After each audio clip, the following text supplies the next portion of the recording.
Igo trong tay nước Hoàng Duy. Duy đang gặp phải rất nhiều khó khăn trong tình huống ngang tả.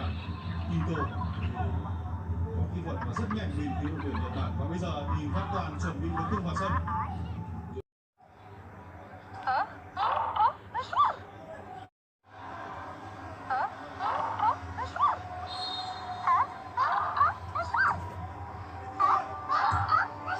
Chính xác của Tấn Trường. Ngày thi đấu ổn định đến lúc này của Tấn Trường.